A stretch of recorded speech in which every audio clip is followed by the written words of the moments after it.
in my lesson that was videoed, I used several different disciplinary literacy strategies, one of which was the graphic organizers and the muddiest point. And prior to those, we had used the bounce card strategy, and students were using that also as they were working with elbow partners. All right, here's what we're going to do today. Part of our Common Core Standard 7 RP3 is working with proportional relationships in real life. And today what we're going to do is we're going to calculate sales tax. We've talked a little bit about going in and finding sales tax, calculating the sales tax, discounts, things like that.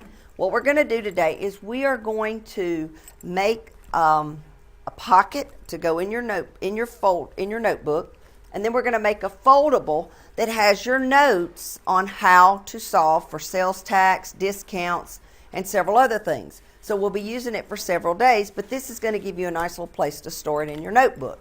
Okay? Then we're going to calculate some sales tax. You'll work with your elbow partner on one. We'll do one individually, and at the end, we're going to do that muddiest point again, where you kind of give me an idea of what maybe is just not totally clear for you as far as today's lesson. All right?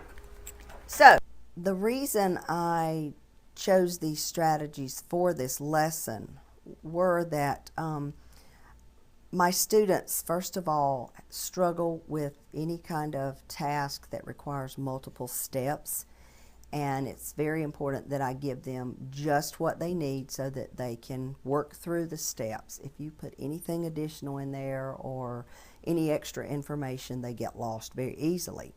So I chose the graphic organizers because that helps them. It had helped them in prior lessons, and I just felt like as we started with applications of percent, that it would help them to be able to follow all the different steps that were needed. As far as muddiest point, this was an excellent way for me to informally assess them and to have them name where their problems were occurring, because they know it as well as anybody. They can see where the breakdown is. And once they name that, then it's easier for them to go back, and I can work with them individually or in small groups and then help them to fix those problems so that they don't make them again. Today, I need you to open your little booklet just like this. I need you to open it up to the first page. Okay? First page. It says calculating sales tax. Looks like this. Okay? Calculating sales tax. So you're going to have a neat little device in the end that you can refer to as you are doing your problems. When you calculate sales tax, the first thing you want to do is change the percent to what? A decimal. Very good, because that's something we've been doing. We've been changing percents to decimals and decimals to percents. And what you do with that is you're going to move that decimal two places. Good job. Two places. We'll say this is 20%. And I know that it is right here. And as Austin said, we're going to move it two places to the left. And we're going to drop the percent sign. Okay? Decimal. Change the percent to a decimal by moving the decimal two places to the left and drop the percent sign. Okay? Then, once we get that, we're going to multiply the dollar amount by the sales tax decimal.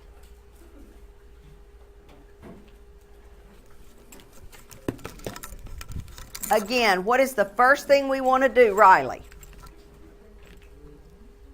What's the first thing we want to do?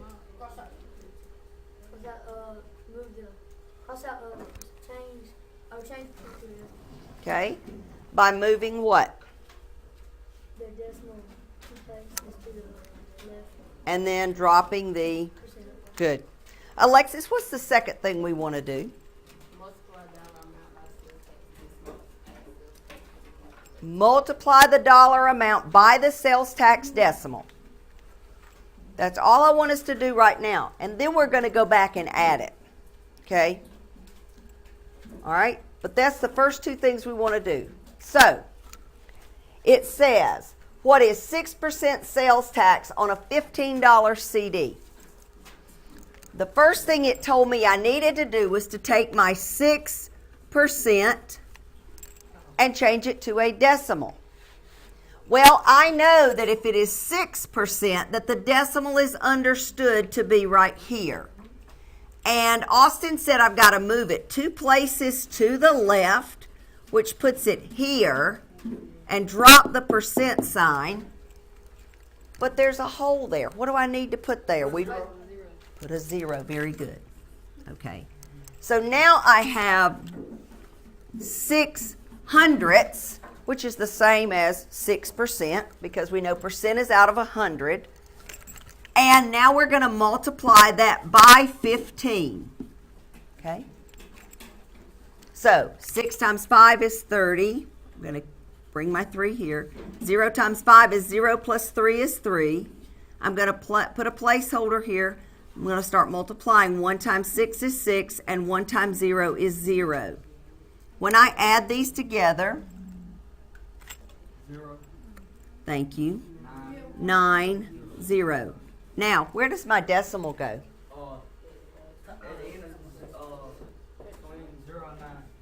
Between the first 0 and 9? Very good. So how much sales tax is on $15? 90 cents. Very good. Now we're going to pick up that step 3 and find the total price. We have the $15 CD. We're going to add the 90 cents sales tax. Goes back to adding decimals. Notice that the decimals are lined up. 0 plus 0 is 0. 0 plus 9 is 9. 5 plus nothing is 5. 1 plus 0 is 1. So now I owe $15.90 for the CD. This is what happens every time we go to a store, we purchase something, and depending on where you're at, the sales tax may be slightly different, but this is what happens when they run it through the register calculates it, and that's how you get it. Okay? Now then, let's try one together. Okay? With your partner and me, let's do one together. All right? We're going to do that. We're going to do that one in just a minute. Okay? All right? So, what is 7.5% sales tax for a $30 shirt? What's the first thing I need to do? Ma'am? Move the decimal in the percentage 2 places to the left. So I'm going to move it once, twice. Now I have that. What do I do now, Kiana? Put a 0 in there and drop the percent sign. So I have, and what am I multiplying this by? By 30, which is the whole dollar amount. Okay. 0 times 5 is 0. 3 times 5 is 15. 0 times 7 is 0. 3 times 7 is 21. And I could keep multiplying out all the zeros. When I add this together, how many decimal places do I go? There's how many here? And how many are there here? Okay, so a total of 5. And if I start right here, I'm going to go 1, 2, 3, 4, 5, and add a 0 there. What do I do next? All right, now then I'm going to add this part, $2.25, to the $30. 0 plus 5 is 5. 0 plus 2 is 2. 2, 3. Now then, the cost is $32.25. Ma'am? It better be a nice shirt. You're exactly right. Now then, this is the one that is in your foldable. I want you and your partner, your elbow partner, to work this together. Okay? Follow the three steps that we gave you. First of all, to find the sales tax amount, and then to find the total price. So somebody remind me, what is the first thing we want to do to solve this problem? Change the percent to a decimal. Move it 2 places to the left. Drop the percent sign. And then, what are we going to do once we get that decimal, Ebony? Multiply and then add it to the price of the item. Okay? So let's do that now. Working with your elbow partner. As far as how this helps my students with understanding the math or science goals in the lesson, the graphic organizer does keep them on track. It helps them know the different steps that they need to follow. It is an organized way for them to keep that information together. Shoulder or elbow partners allows them to work together and have that academic conversations, and to, of course, use the bounce cards to help them have the structured conversation and not get off topic. They have seen the power in using the bounce cards, and you will hear that quite often as the students are working together throughout the school, regardless of the content. So, and then, of course, like I said, muddiest point helps them to pinpoint their errors or their concerns, and then that helps me as far as pulling small groups. Okay. Y'all need to work it together. Okay. Then you may work it right here, yes. So what's the first thing you do? Move it, decimal to 2 places to the left. To the left, very good. And then you drop your percent. Okay. So if it's 2 places to the left, what is my number going to be now? 875. 0875, and that is 875. What are we going to do with this decimal 0875? What are we going to multiply that by? 30. Is that what it says? No, 48. 48. So multiply that by 48. Very good. Some things that I have learned about disciplinary literacy strategies that I used is that with the graphic organizers, you can't always use things that are pre-made, because there are certain, there's always certain needs that your students have. And sometimes I find things that work as far as graphic organizers, and then sometimes I have to take what's there and tweak it for my students. And sometimes I literally just have to make my own. So that's one thing I learned with the graphic organizers, is just to not always rely on pre-made things. The total amount. What am I going to add? $48.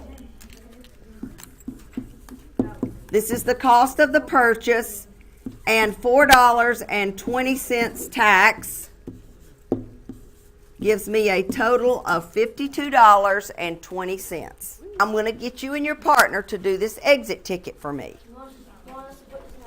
Yes, you want to go ahead once you've finished and slide your little book in your pocket.